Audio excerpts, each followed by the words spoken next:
साख बनाइए। मैं महसूस कर सकता हूं कि गांव में आसपास विचार कर रहे होंगे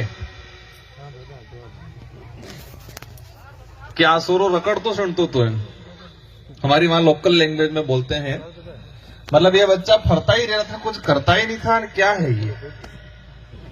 कुछ लोग जीवन में पैसा कमाते हैं,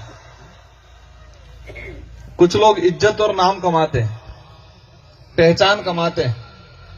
जीतू भाई ने दूसरा कुछ कमाया नहीं कमाया वो तो नहीं पता, लेकिन एक पहचान और नाम जरूर कमाया। इसी वजह से आज हम सब यहाँ पर मौजूद हैं। और उनके पिताजी के लिए और उनकी माताजी के लिए और पूरे परिवार के लिए, पूरे गांव के लिए आप सबको आज लग रहा होगा, और मुझे जानते भाई और भी चुपके चुपके से शादी कर रहे हैं, ऐसा लग रहा है। चुपके चुपके से कर रहे हैं। इनका जितना जो फ्रेंड सर्कल है उनको कई लोगों को क्या लगभग 70% लोगों को नहीं पता है। हमारे डूंगरपुर में भी लगभग 3-4 जनों को ही पता है हमको। शायद वो सबको पता होता, भले निमंत्रण नहीं पहुंचता, लेकिन कई लोग आते। शायद ये टेंट तो ठीक है, लेकिन आसपास की जो जगह है वो भी कम पड़ जाती। वो रीजन क्या है? आज हमारे बीच में कई वरिष्ठ लोग बैठे हुए हैं, कई अधिकारी वर्ग हैं, कई जनप्रतिनिधि हैं, कई अभी बता रहे थे धर्म गुरु भक्ति गुरु थे। हमारे आदिवासी एकता परिषद के दादा अशोक जी हैं, उनकी पूरी टीम है, मध्य प्रदेश से हैं। पंचायत समिति सदस्य हमारे मेघवाल जी हैं। सभी समुदाय के लोग हैं ये। और मैं वापस संचालक महोदय को, मुझे वही फीलिंग वापस आ रही है कि हम शादी में वो आप जो बता रहे थे वही, क्योंकि वो कहते हैं कि हमारा एक वो स्पीच का वो नशा रहता है, तो शायद शादी समारोह में कभी भाषण नहीं दिया, ऐसा लग रहा है मुझे। शायद आज पहला अवसर है, तो मैं इस अवसर पे सिर्फ शादी पे ही बात करना चाहूंगा। कहना तो बहुत कुछ है इस इलाके के लिए, बहुत कुछ लिमिटेड चीजें बोलेंगे। और आज हमें खुशी भी है और थोड़ी तकलीफ भी है और दुख भी है। खुशी इस बात की है कि जीतू भाई शादी कर रहा है, और दुख इस बात का है कि शादी के बाद पहले की तरह रहेगा कि नहीं रहेगा, कहीं बदल तो नहीं जाएगा। बिदड़ो वो कहते हैं कि दुल्हा वो और बनी गयो, लाड़ी आवी गई, तो से आदमी चेंज थी गयो, थोड़ा परिवर्तन थी गयो, तो वो थोड़ा डर भी है हमको थोड़ा। तो मैं आ रहा था, रास्ते में पूछा था भाई कैसे है मामला, तुम्हारी नकल उनके पास रहेगी कि उनकी नकल तुम्हारे पास रहेगी, कैसा है मामला? मतलब नकेल जो नहीं डालते नाथ, लगाम। मैंने कहा भाई कैसा है मामला आगे? तुम्हारी नाथ उनके हाथ में रहे ऐसा तो नहीं है पूरा। हमारे फिर दर्शन ही दुर्लभ हो जाएंगे कहीं। तो खुशी भी है और हालांकि दुख तो नहीं है, कहने की बात है, लेकिन फिर भी हम एक सोचते हैं मन में कि कैसा है। इनके अंदर एक सामाजिक भावना है, एक जुनून है कि समाज के लिए किस तरह से समाज के आने वाली पीढ़ी को बेहतर जीवन दे, हक अधिकार के लिए लड़े, समाज में जो कुरीतियां हैं, कुछ कमियां हैं, उसको कैसे सुधारें। इनके अंदर एक जुनून है, और शायद उसी जुनून की वजह से उनके 2 छोटे भाई बहन थे, वो शादी हो गई, अब उनकी हो रही है। अगर वो जुनून नहीं होता तो शायद इतनी पहचान नहीं होती। या जो पांडाल में जो धन है, हम सब जो आए हैं अपना अमूल्य समय निकाल के, वो नहीं आ पाते। तो सारे जो युवा साथी हैं, मैं सबको ये नहीं कहूंगा कि सब जीतू भाई बन जाना, लेकिन कम से कम अपने परिवार के लिए, अपने गांव के लिए बेहतर विचारों के साथ, सोच के साथ काम करना है। कि हम समाज में कुछ कुरीतियां हैं, कुछ कमियां हैं, समाज के हक अधिकार हैं, समाज का जो कल्चर है, समाज का अस्तित्व है, इतिहास है, उन सब पे हम कैसे काम करें ताकि आने वाली पीढ़ी को एक बेहतर जीवन दे, मजबूत जीवन दे। आज एक संजोग, एक परिवार की तरह हमारा, आज हम लोग सब लोग आए हैं मध्य प्रदेश से, गुजरात से, हर इलाके से। तो इस अवसर पे सामाजिक मुद्दों की अगर बात करें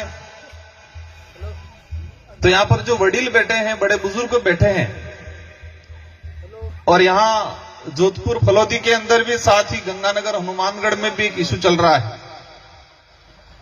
राजस्व रिकॉर्ड में बिल है, जाति प्रमाण पत्र नायक से बने हुए हैं, कुछ साथी एससी हैं, एक भाई एसटी है, फिर बीकानेर के साथी भी आए हैं, वहां पर फिर अलग तरीका का इशू है। ये समस्या है, उसका समाधान तब होगा कि आपका कल्चर आपका जिंदा होगा। अगर आपकी पुरानी बाप दादों वाली परंपरा, रीति रिवाज, आपकी संस्कृति अगर जिंदा होगी तो आपका समाधान होगा अवश्य। वही इस समाधान का सबसे बड़ा आधार या सबसे बड़ी अगर वो कहे चाबी तो वही है आपकी संस्कृति। गुजरात में हुआ था ऐसे नैसे, लोग कोर्ट में गए, कोर्ट ने डायरेक्शन दिया, जाने वालों ने कहा कि हम ट्राइबल है, ट्राइबल का सर्टिफिकेट चाहिए। तो कोर्ट ने डायरेक्शन दिए कि ट्राइबल का कल्चर, मापदंड दिए 7-8 बना के कि इस मापदंड में खरे उतरे कि नहीं उतरे। तो मापदंड में खरे नहीं उतरे। तो जो गंगानगर, हनुमानगढ़ और साथ ही फलोदी और बीकानेर से जो साथी आए हैं अभी, जो मुझे बता रहे थे, अगर इस लड़ाई को लड़ना है तो आपका कल्चर आपको जिंदा रखना है। और वही कल्चर मैं दिला पाऊं या नहीं दिला पाऊं आपको न्याय, लेकिन आपका जो कल्चर है वो आपको न्याय जरूर दिलाएगा आने वाले समय में। साथ ही यहां पर मैं जैसे एयरपोर्ट पे उतरा था, एक बुजुर्ग दादा याद मिले मुझे। उन्होंने कहा, मतलब बुजुर्ग नहीं थे, 55-60 साल की एज थी। उन्होंने कहा कि मैंने मेरे पिताजी का मृत्यु भोज नहीं किया।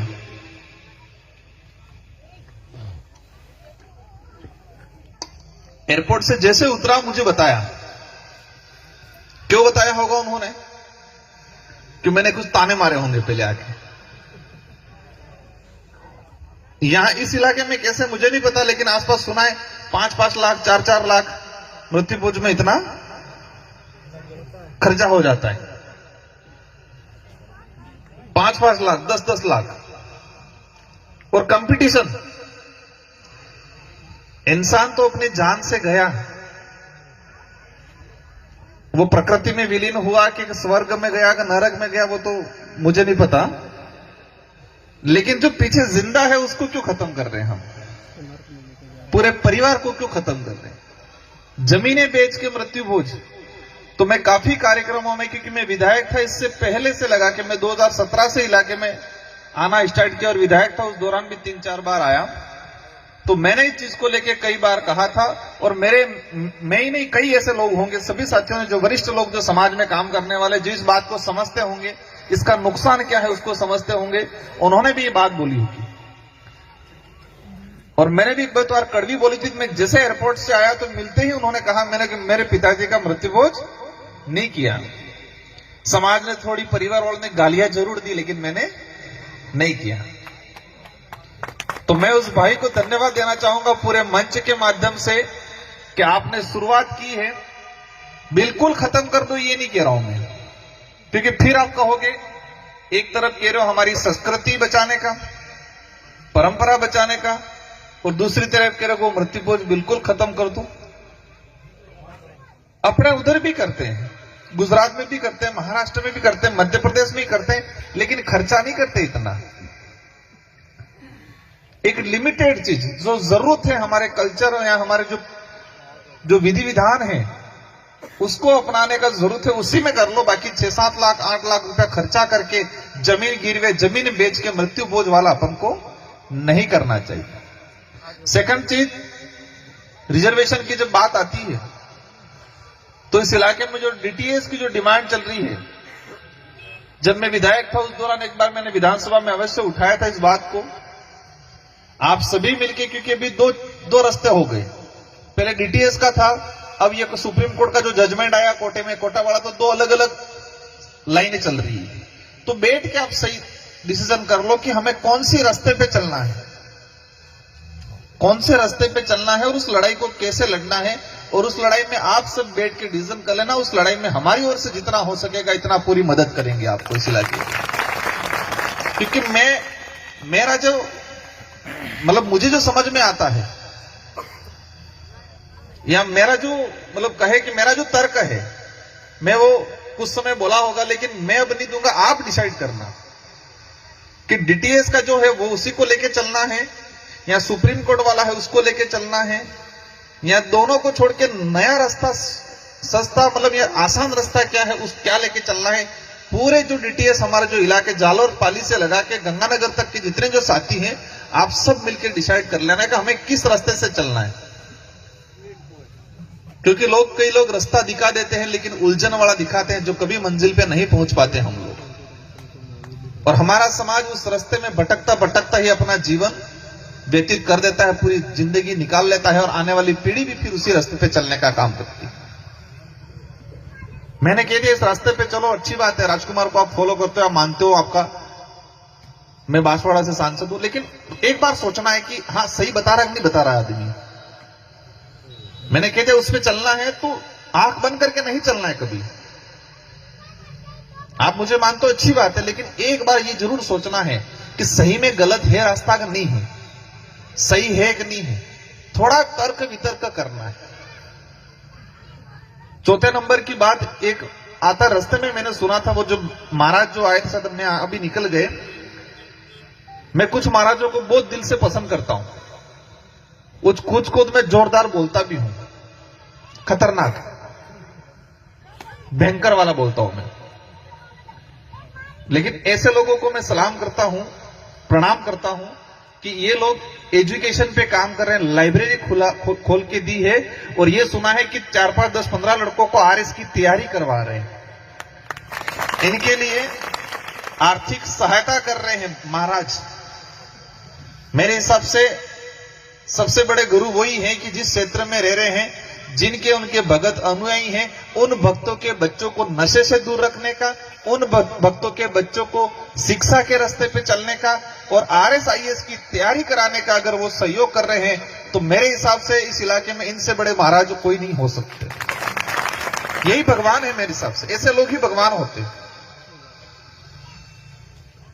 मैं इस रास्ते पे ज्यादा नहीं चलने जा रहा अभी, क्योंकि फिर क्या गाड़ी आगे चल जाएगी तो कुछ और ज्यादा आगे चली जाएगी। तो इन्हीं शब्दों के साथ पुनः आज इस शादी के अवसर पे हमारी माताएं बहनें, जितने जो बाराती, अपन सब बाराती आज यहाँ, कोई अतिथि, कोई नेता, कोई वरिष्ठ कुछ नहीं, हाँ है ठीक है थोड़े बहुत, लेकिन आज सब बाराती है। अपन हम बारात में जाएंगे, शांतिपूर्वक जाएंगे और शांतिपूर्वक आराम से जाना है, कहीं भी भीड़ भाड़ हो इधर इधर नहीं होना है, और किसी प्रकार का नशा पत्ता नहीं करना है। अब इधर बारात का क्या ट्रेड है मुझे नहीं पता है, तो कई जगह बारात में ट्रेड रहता है कि बारात में जाओ तो टाइट, मतलब थोड़ा कड़क होके जाओ, तो अपने ये कड़क होके अपन को नहीं जाना है, शांतिपूर्वक जाना है, अनुशासित होके जाना है। अपने संस्कृति, अपने परंपरा जो गीत होंगे, मैं यहां पर आया हूं, मैंने कोई गीत सुना नहीं है। गाते हैं महिलाएं, गाती कि नहीं गाती है?